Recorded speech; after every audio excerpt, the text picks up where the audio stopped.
Good afternoon and welcome to News Hour. Coming up in this afternoon's edition of News Hour, members of the Sierra Leone and Liberian forces begin junior staff training in Freetown.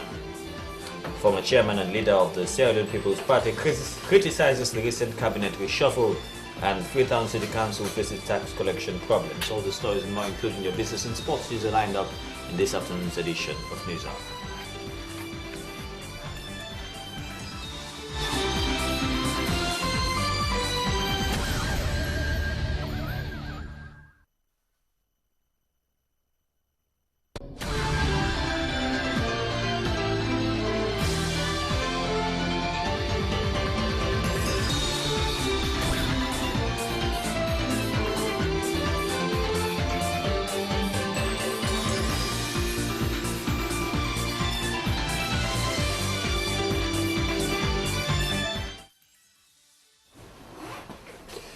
The Member of Parliament for Constituency 49, Honorable Dr. Alhaji Siri Dumboya, has turned the sword for the construction of a community centre and a police post in Magbre-Bera village in the Mafoki Chiefdom, Potloko district. The self-help project is coming at a time when the community had already got frustrated over many years of calls for such social facilities in their village. Sheku Sumaila reports.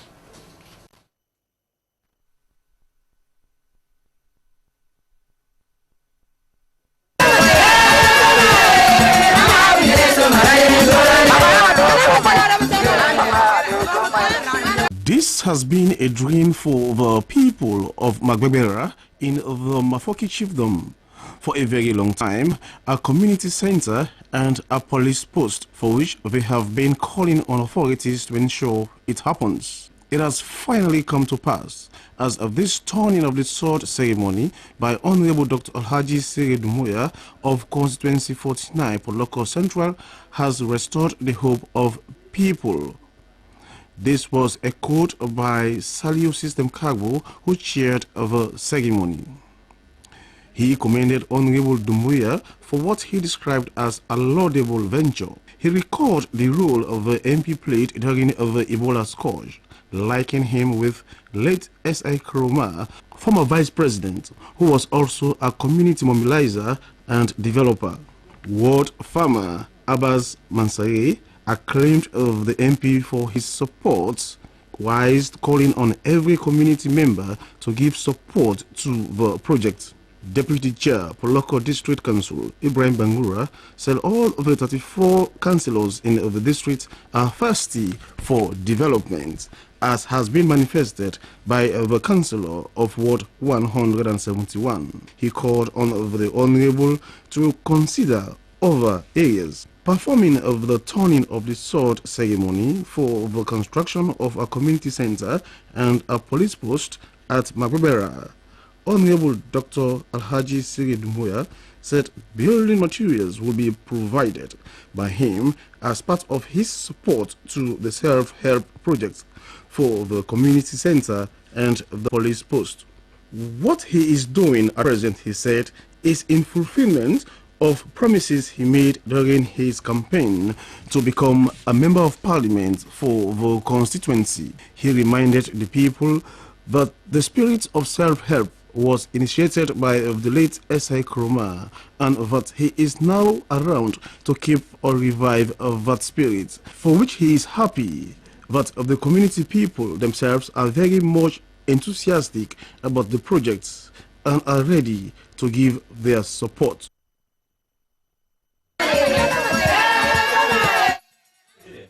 All People's Congress Youth League by Mahmoud Bangura has said that the Youth League has transformed the APC youths into intellectual youths, which has created a platform for young people to better understand the history and ideology of the APC party.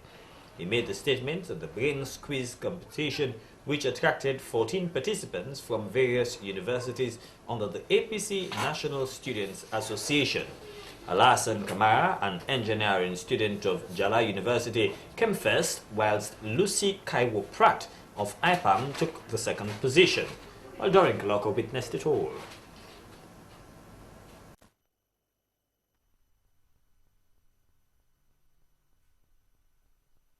The brains of the APC Youth League quiz competition is a climax of events marking the end of their anniversary. The competition, which attracted 14 participants from various institutions of learning in the country, shows that young people have been transformed to an intellectuals eager to learn the history of the party as they are prepared to bring more laurels into the party. Chairman of the Brains competition, who doubles as Deputy Minister of Foreign Affairs, Slbc, describes the competition as a step in the right direction, which will not only help young people learn about the party's history, but a sign of preparedness and commitment in helping the party win more elections. He says that the competition will enable young people to know where they are coming from and how they should work as a team in building the party. He commended the Youth League for the venture, calling on them to maintain such a competition so that other young people will be opportune to learn about the party. President of the All People's Congress Youth League by Mahmoud Bangura says that as a transformed youth league, they believe in education, which is the key towards everyone's success. He adds that the APC over the years has left a lot of legacy from being one of the parties that has never lost an election, introducing the one-party system and introductions of leaders that believe in infrastructure and transformation to help build the structure of governance systems. He says that the youth of the APC, unlike other youth leagues in other political parties, is very unique in its characters as they are determined to learn about the past of the party. He encourages the APC Youth League to continue to maintain discipline and self-esteem as they are the future leaders of the party.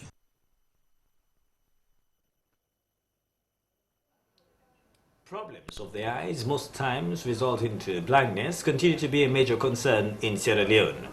In Sierra Leone, amongst organizations complementing the efforts of the government in treating eye diseases, is the Baptist Eye Hospital in Nonsar, which caters for patients suffering from eye conditions in communities across the country. Well, Nasiruddin Kurma visited the hospital to find out about eye treatment in hospitals. Eye hospital in Lunsar in Potloko district. Patients with different eye disease, some already blind, visit this hospital on daily basis. They are seen patiently waiting as the nurse hurry them before the eye experts for examination and subsequently ophthalmic surgery. Here is the medical director of the Baptist Eye Hospital, Dr. John Mattia. He talks on their operations. We offer a variety of eye care services in this hospital, the Baptist Eye Hospital, Lunsar. We do outpatient eye treatment, we do inpatient eye treatment, we also run mobile services, mainly in the northern part of Sierra Leone, and we also do eye operations. It's obvious that running an eye hospital in a country where the rate of poverty among the majority of citizens is high faces immense challenges. The hospital records patients right from this point of registration to the point of consultation and examination. In this examination room, patients are referred either to the dispensary for their drugs or for ophthalmic surgery. In every case, there is a challenge for the needy. Zainab Bangura is the cashier at the eye hospital. She says they face challenges on daily basis, including patients' inability to pay for even cost recovery drugs. When you are in a Christian institution, some patients they can come, wait up to the mark for the medicine, they can't charge them, some they don't get enough money. Or they can get less money, they beg. I help them with the small amount to them because they say patient no can at hospital. We don't pay in transport to come over it can, we go without drugs. So I can help for some of them other people and they will not can get enough money. So I will give receipts to the money we then get, the space will give them the medicine. The Christian Blind Mission is a major donor to the Baptist Eye Hospital, and so also it is to the UMCI hospital at Kisi. It's a working partnership between the two major eye hospitals. Recently, the Christian Blind Mission has brought in a senior ophthalmologist from East Africa, Dr. Mojis Tishomi, who is working with ophthalmologists at the UMCI hospital in Freetown and the Baptist Eye Hospital, Lunsar, Potloko district. Here are Dr. Matia and Dr. Tishumi heading for the theater after conducting eye examinations. These patients here are lined up for cataract surgery, the main eye operation at the hospital. The operation to the layman seems complex, but to these experts, it is just that easy. This is a simple cataract removed from this patient. According to experts, cataract is the leading cause of blindness worldwide. When someone suffers from cataract, a clouding in the normally clear lens causes vision to become proportionately reduced. Cataract can affect either or both eyes.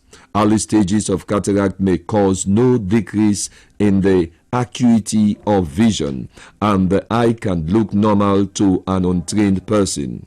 However, there can be other symptoms like glare sensitivity, blurry vision, faded colors, and reading difficulties. At this hospital, there are two major wards for patients where they are admitted after their operations or for severe eye conditions, the female ward and the male ward. Ishmatu Conte is from Makeni. She explains her problem. The first one being from 2011. The eye, then said the eye first began uveitis. Later, the eye developed pressure. So I don't the car, and force the operation, then put that pressure. Done this bench, I don't can do other operation. Pull the cataract, because later they say the eye don't develop cataracts back. So, and I tell what thank you now, because I don't be able to see, but now I see this year, Some patients come here as a result of testimony from relatives or people who have been healed at this facility. 18-year-old Veronica Hazley comes from Lungi. She is here for an eye checkup for the appropriate eyeglasses. Providing eyeglasses is one of the key services of the hospital. Currently, ophthalmologists say there is no effective medical treatment which can prevent cataract or slow its progress. However, cataract can be operated on before vision loss leads to blindness. In developing countries, the key to the prevention of blindness due to cataract is improving access to quality eye care services. This way, people can get the right advice on when surgery is needed and what pre- and post-operative care is available. That's how we are living the Baptist Eye Hospital at Lunsar, Potloko District. US Diversify, an energy production company, has accused the Electricity Distribution and Supply Authority, EDSA, of breach of contract by not paying them their salaries spanning since January this year.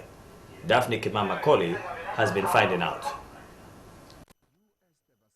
An American independent power producer was contracted a few years ago by the Electricity Distribution and Supply Authority, EDSA, to produce electricity for Bo and Kenema districts. But US Diversify says EDSA has breached the contract. According to the logistics manager of US Diversify, Sir Abu Bakar Sogbe, salaries of close to 40 staff members have not been paid since January this year. He said they have tried on several occasions to talk to the Director General of EDSA, but we are prevented by security personnel on the guise of either being in a meeting or busy. We don't get a bar from January to now. We don't get a single one time being paid. The workers in the struggle, with the struggle for my part, the government not they pay we for wear and tear. No, if anything wrong with our machines, then now we responsible for buy them. The diesel, now we the buy. Although for now the ministry they provide diesel for we, but at the end of the day when they pay we money, then they cut them off from. To get the side of EDSA on the issue, Slbc spoke to the public relations officer of EDSA, Sir Nepo. He said EDSA did not owe anyone and claims that US Diversify have breached several parts of the contract, but because EDSA wants to ensure there is electricity in Bo and Kenema districts, they tend not to notice. USD is not EDSA. What they can do? When they don't supply the light required for the people of Bo, we get to your records book. then self get the own records book. We therefore look into the own record together with your own for know whether it match. If you don't match, if there's any discrepancies, then we can bring a come up. Most of them can delay payment from your own parts because most of the bills already produced to ETSA, it can get discrepancies to real regional records within NABO. So also, that can necessitate we for send engineers and for many go NABO for do a research on why there is a discrepancy in the own records book and real records book. Then we can get for at times they meet and come to a realistic figure before we make payment. US Diversify is an American independent power producer contracted by ETSA to produce electricity whilst ETSA distributes to Bo and Kenema districts. The company operates on generators and produces 3 megawatts but says most of their machines are not in good order because of the construction of roads within the Bo and Kenema municipalities.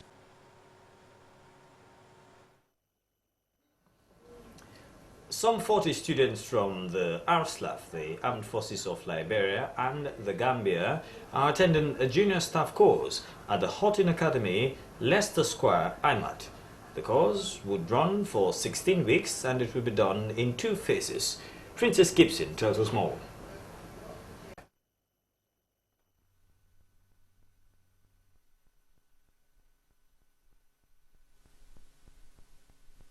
Presenting the course overview, the Chief Instructor, Lieutenant Colonel Mohammed Kusowa, indicated that the rationale for the conduct of the course was to prepare junior ranking officers to hold staff appointments at both home and abroad.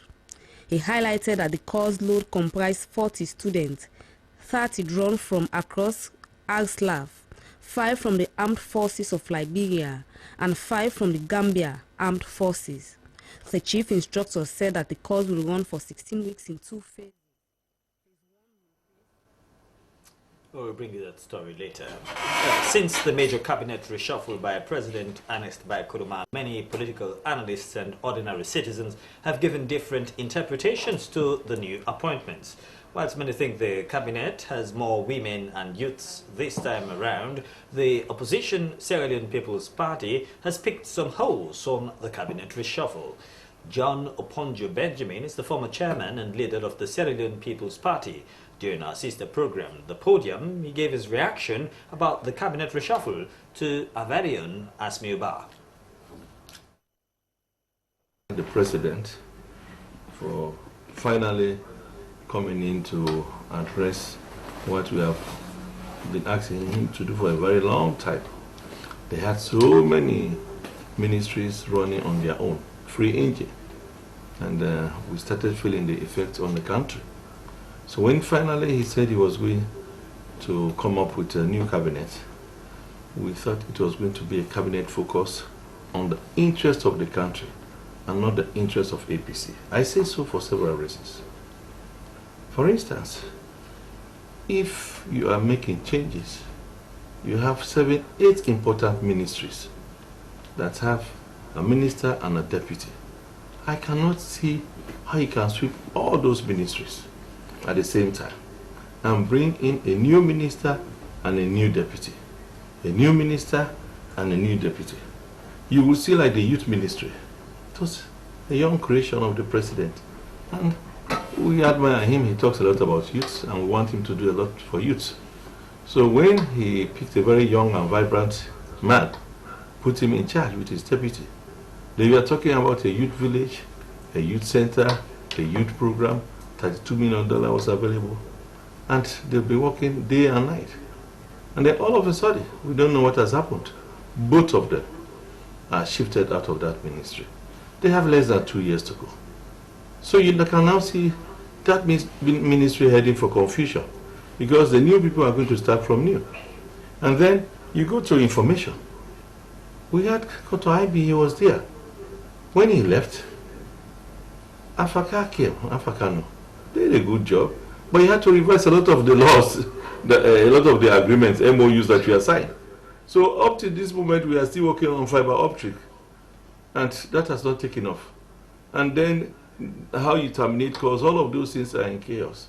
He had a team, and both of them are gone. You don't have a new team. They have less than 2 years to go.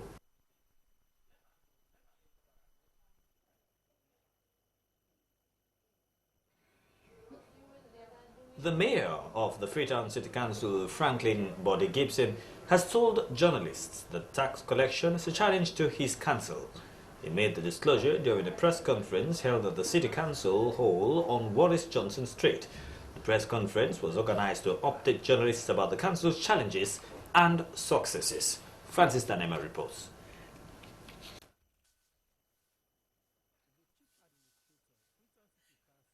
Abubakar Darami informed journalists that the Local Council Acts of 2014 spoke about transparency and accountability.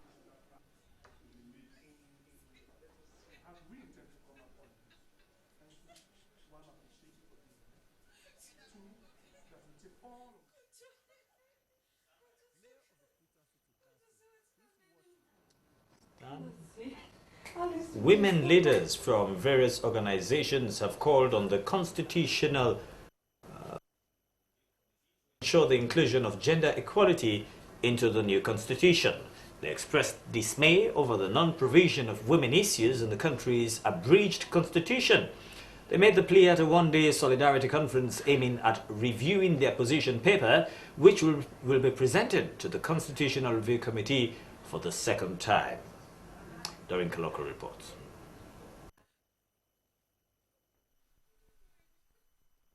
This one-day solidarity conference, organized by Campaign for Good Governance with support from Turkey, is to review and solidify women issues that should be included into the new constitution, this time with one voice and mind. As women still continues to yearn for gender equality, it is their belief that their second presentation of their position paper will find its way to the new constitution. Director of Program, Campaign for Good Governance, Marcella Slbc, says that the conference is to give women leaders drawn from across the country the opportunity to rethink and have one voice as to what is relevant that should be presented to the Constitutional Review for inclusion into the new constitution. According to her, since the initial start of the process, they have been sorting the views of women, of which they are a bit disappointed that their issues were not prioritized into the abridged constitution, but expressed the hope that their second presentation will make the way. Mrs. Slbc notes that gone are the days when women were excluded in development issues, calling on the committee to ensure gender space into the new constitution. The Governance and Human Rights Program Officer, Tgokia Abdul-Din Sese, congratulated women for their solidarity and passion to ensure their views are included into the country's new law book. He says they believe in women's empowerment and the creation of more space for them, which is why they supported the venture so that women issues will make a headway in the country. He urges women not to relent but to stand firm and committed until their views and voices are heard. Various speakers called on the Constitutional Committee to give a woman face to the new constitution so that issues affecting their rights will be addressed. They said that the conference is a sign of unity and commitment for women to discuss their own welfare and plight, which they have been yearning for over the past years. However, the women of Sierra Leone called for the inclusion of women in all aspects of life, equality, empowerment, social protection to be extended to elderly people. Well, let's take you back to that story wherein some 40 students from the RSLAF, the Armed Forces of Liberia, and the Gambia are attending the junior staff course at the Horton Academy at Leicester Square, Imat. Well, the course would run for some 16 weeks and it would be done in 2 phases. That is according to our reporter, Princess Gibson, who now reports.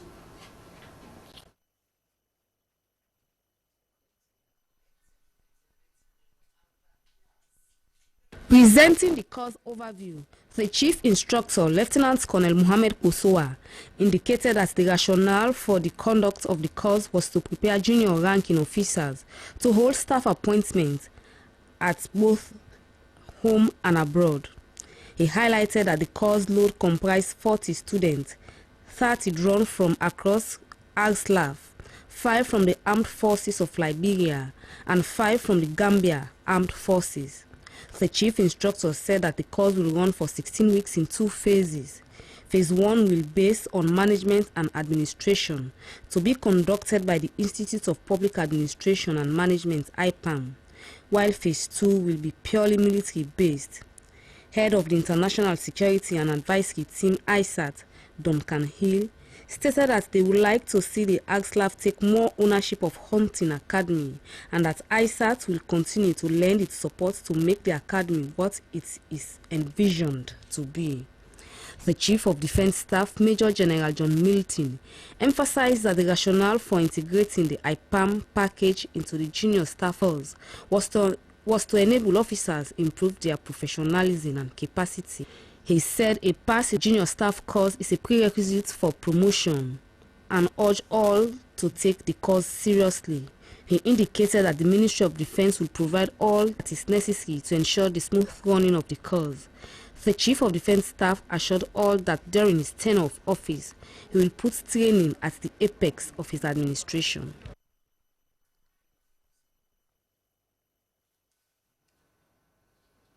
Well, let's take you back to the Freetown City Council, wherein the mayor, Franklin Body Gibson, has told journalists that tax collection has become a challenge to his council. He made the disclosure during a press conference held at the City Council on Wallace Johnson Street.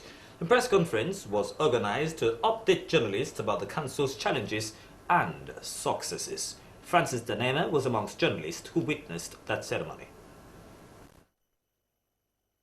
The Chief Administrator of Freetown City Council, Abubakar Darami, informed journalists that the Local Council Act of 2014 spoke about transparency and accountability.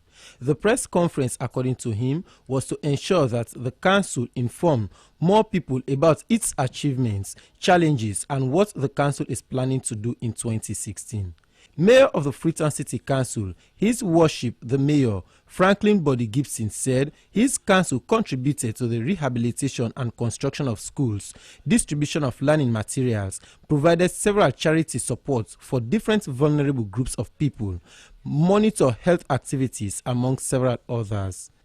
The challenges, according to Mayor Body Gibson, are difficulties in collecting property tax, cleaning the city, and the issue of exhuming bodies buried at Ascension Town and Kingtown cemeteries. By the 1st of April, which is not too far from now, we will be dragging people to court to pay us our monies. I hope you understand it. We'll be dragging them to court. And that might improve on the revenue collection. Is that a special municipal court? Well, it is not a special municipal court. It is a court meant to handle municipal misdemeanor. Journalists seek to know the progress made in beautifying the city, getting traders off the streets of Freetown, while Victoria Park project has not been completed, among others. Franklin Body Gibson said some of the projects, like getting traders off the street, was not successful due to interference. He said the Victoria project is still on course. He reiterated that he can't resign despite hindrances in the implementation of some projects, since he was voted for by the people of the city. SLBC News, Francis Danema reporting. The Milton Magai College of Education and Technology, MMCET, has conferred degrees and awarded diplomas and certificates to over 1,700 students for the year 2013 to 2015 from the faculties of Engineering, Education, Environmental Sciences, Business and Management Studies, Hotel and Tourism, and also Nutritional Sciences. The ceremony held at the Peace Amphitheatre Godrich campus was graced by the Mayor of the Freetown City Council, Body Gibson. Lucian Ganda reports.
It was all smiles as sentiments of excitement for the first graduation ceremony after the Ebola scourge is evident as graduates seem satisfied with the event.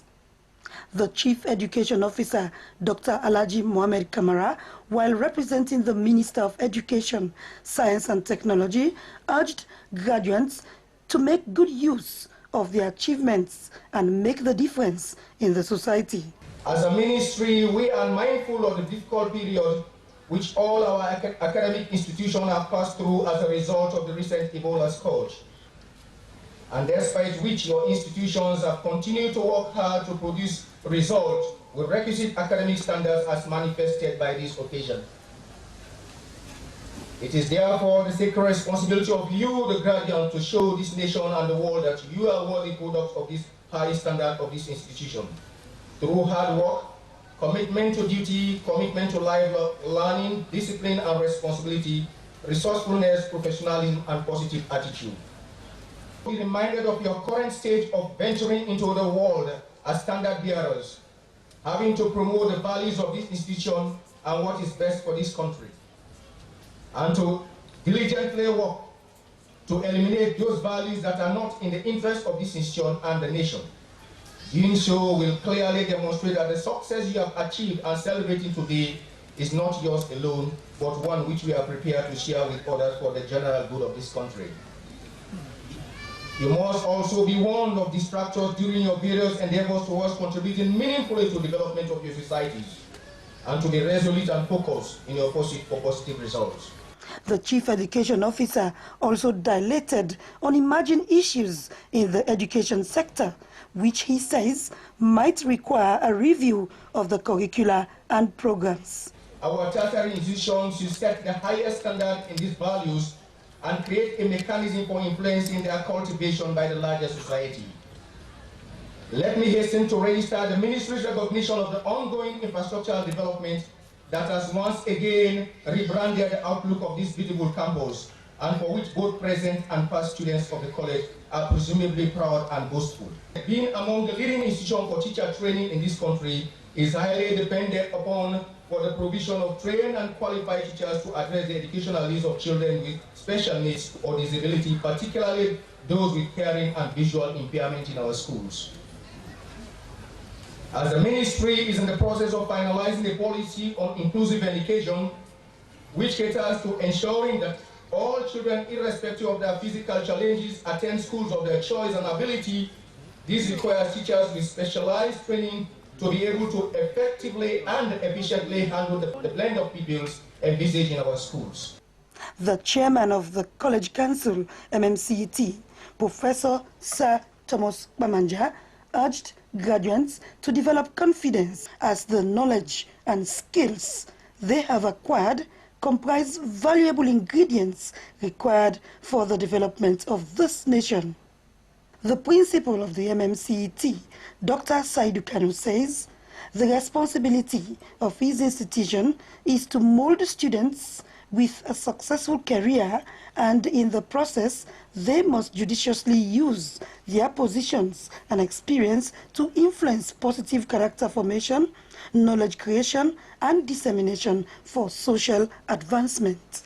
The problem I encounter at Magaya College of Education and Technology are not unique, but cut across other polytechnic institutions in Sierra Leone.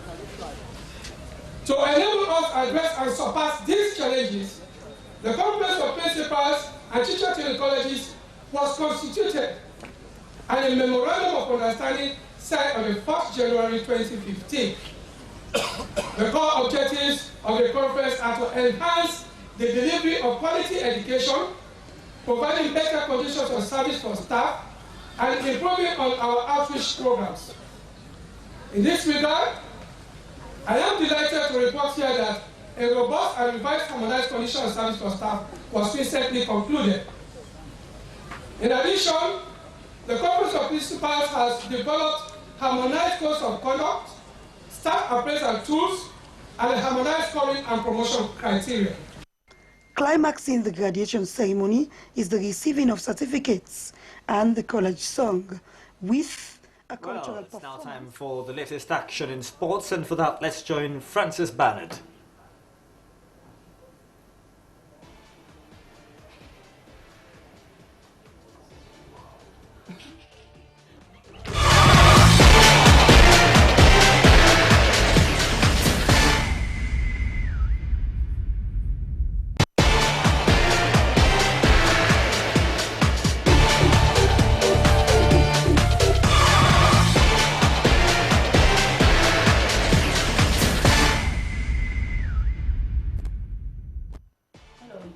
Update on news. I am Francis Bannard. Well, for sport now, 8 children have graduated from the physio fitness karate lessons. 4 students moved from white to orange belt and 4 others from orange to red. The ceremony was held at the physio fitness gym on Kinghama Road in Freetown. David Pachikama was at the ceremony and spoke to the best female karate student and the proprietor of the gym.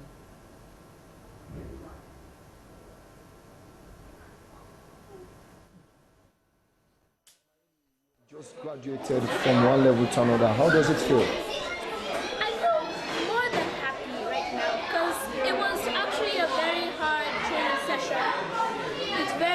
But we still had fun.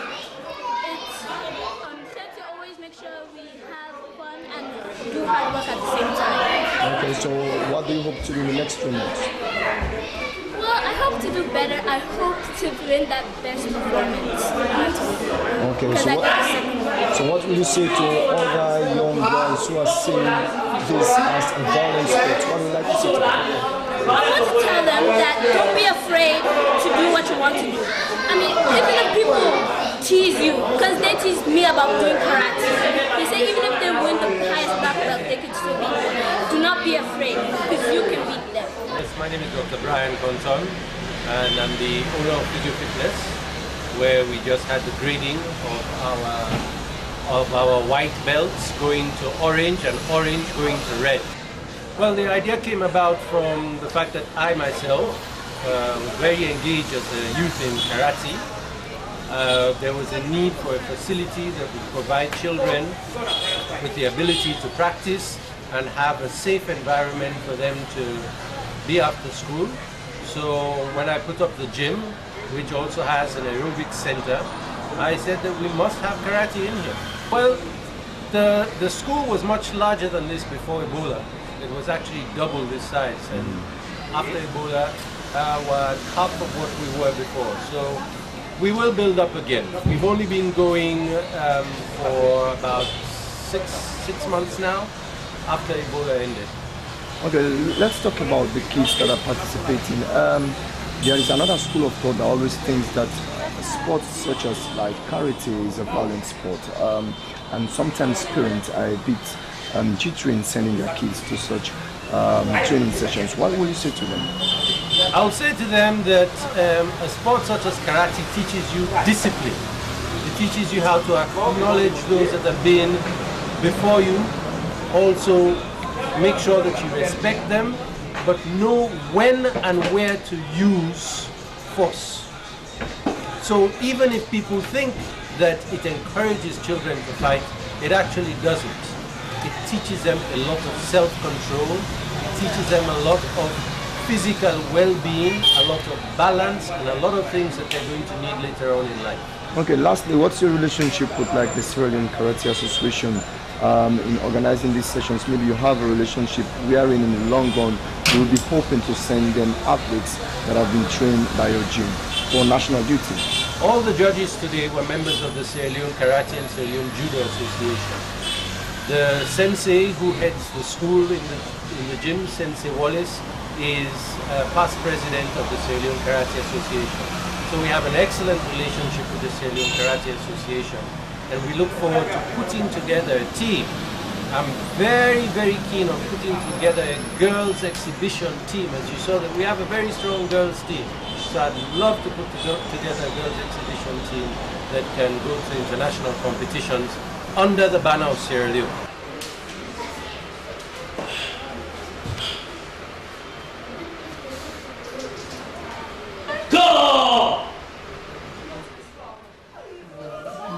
Dr. Dr. Brian Konto, proprietor of Physio Gym, talking there to David Patrick where they much talk about bout between Lasayo of the Sierra Leone Army and that of Kata of the Sierra Leone Police ended on Friday at the Siaka Stadium, and according to the two boxers, everybody claimed that he was the winner in that competition, but according to the organizers, there was no winner of the contest. We will bring you highlights of the boxing.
Well, we continue to bring you a highlight of that bouting where we bring the cutting down for sports update. But don't forget that the national under-20 side will be playing against the under-20 side of the Gambia on Saturday at the Wusum Stadium in Makini.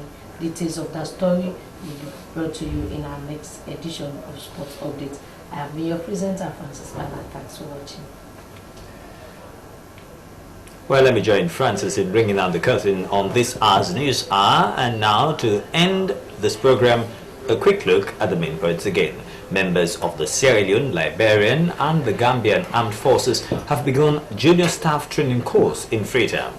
The former chairman and leader of the Sierra Leone People's Party, John Oponjo Benjamin, has criticized the recent cabinet reshuffle. And the Freetown City Council has faced tax collection problems. Well, that's all in this edition of News Hour. On behalf of the news editor, Asmi Uba, I am Kojo Crawford. For more information about our programs, please send us an email to contact us at slbc.sl. Thanks for watching. Good afternoon.